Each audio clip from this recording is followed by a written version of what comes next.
नमस्कार।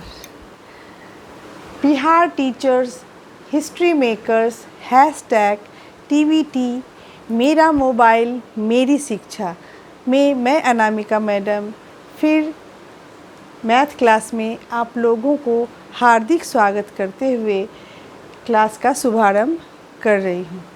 आज मैं वर्ग 8 के बच्चों को ज्योमेट्री का पहला अध्याय जो अध्याय 3 में है, यहाँ से ज्यामितीय आकृतियों का समझ, पिछले में मैंने कुछ क्लास 7 के बारे में 7 क्लास में जो ज्यामितीय आकृतियों की समझ थी उसको बताया है। आज मैं बहुभुज के बारे में बताऊंगी। बहुभुज के पहले हम जानेंगे बंद आकृति और खुली आकृति। कुछ आकृति ऐसा होता है जो बंद होता है, जैसे कि हम लोग एक यहाँ पे देख रहे हैं आकृति। ये सारा क्या है? भुजा है। इसको सारा को भुजा भी बोलते हैं। ये बंद आकृति है। ये कहीं ना कहीं सब एक दूसरे से जो जितने भी लाइन है, वो जितने भी रेखा है, वो एक दूसरे से कहीं ना कहीं मिल रहा है। लेकिन यहाँ पे क्या होता है कि ये शुरू तो हुआ है, लेकिन ये आकृति कंप्लीट नहीं है। क्यों? ये बंद नहीं है। हम लोग बंद आकृति के बारे में ही पढ़ेंगे।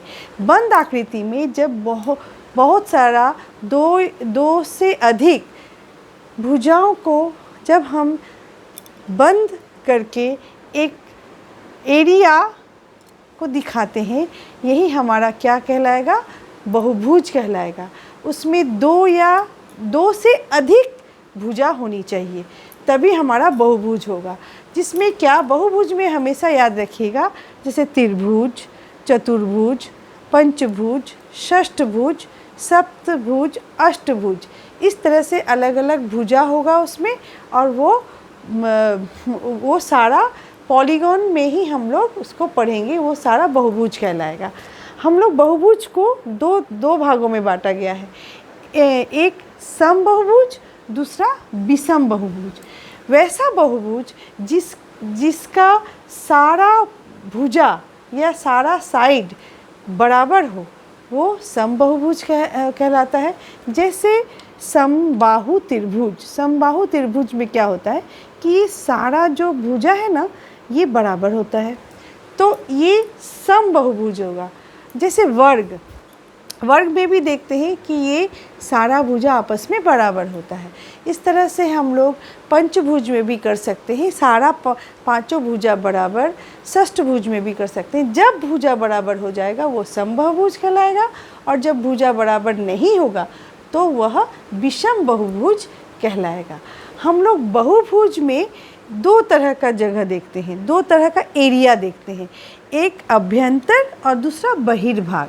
अभ्यंतर मतलब क्या हो गया? इंटीरियर, अंदर के भाग में को हम लोग अभ्यंतर कहते हैं, और ये जो बाहर का भाग है इसको हम लोग बोलते हैं बहिर्भाग। तो हम लोग बहुभुज के ये दोनों भागों के बारे में जान गए। बहुभुज का दो रूप है। एक उत्तल बहुभुज बोलते हैं और दूसरा अवतल बहुभुज। ये उत्तल बहुभुज क्या होता है?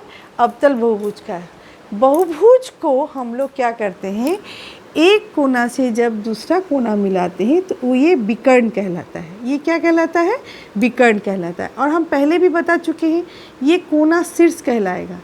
जैसे चतुर्भुज है, इसका 4 शीर्ष है, और ये एक कोना से दूसरा कोना को जब मिलाते हैं तो ये क्या हो जाता है? ये विकर्ण कहलाता है। उत्तल बहुभुज में होता क्या है? उत्तल बहुभुज में जब हम विकर्ण बनाते हैं तो वो विकर्ण उस बहुभुज के अंदर से ही जाता है, बाहर से नहीं। जब ये क्रिया नहीं होता है, मतलब हम विकर्ण किसी भी बहुभुज का जब हम विकर्ण बनाते हैं, वो विकर्ण जब बाहर चला जाता है, बाहर से वो अंदर जाता है, या उसको खींचते हुए उसको बाहर जाना पड़ता है, बहिर्भाग में जाना पड़ता है, तो वो जो बहुभुज होगा उसको अवतल बहुभुज कहेंगे। जैसे उत्तल बहुभुज में आप लोग देख रहे हैं, यहाँ पे हम लोग डायगोनल्स बना रहे हैं। ये सारा डायगोनल है। कैसे भी आप डायगोनल दीजिए, लेकिन ये बाहर नहीं जाएगा। बाहर जा रहा है? नहीं जा रहा है, तो ये उत्तल बहुभुज हो गया और ये अवतल बहुभुज हो गया। यहाँ पे देखिए, ये इसको अगर यहाँ से मिलाते हैं तो ये बाहर आ जाएगा, और इसको जब हम यहाँ से ये मिलाते हैं, ये तो मान लीजिए अंदर है, लेकिन एक और जो हम उसको खींचते हैं वो विकर्ण वो बाहर चला जाएगा। इस तरह से ये वाला बहुभुज में भी देखिए, इसको जब हम इसको यहाँ से मिलाते हैं तो ये थोड़ा थोड़ा बाहर जाता ही जाता है। इस कोना से भी मिलाते हैं तो ये दूसरे कोना में मिलता भी नहीं है। तो ऐसे बहुभुज को अवतल बहुभुज हम लोग कहेंगे।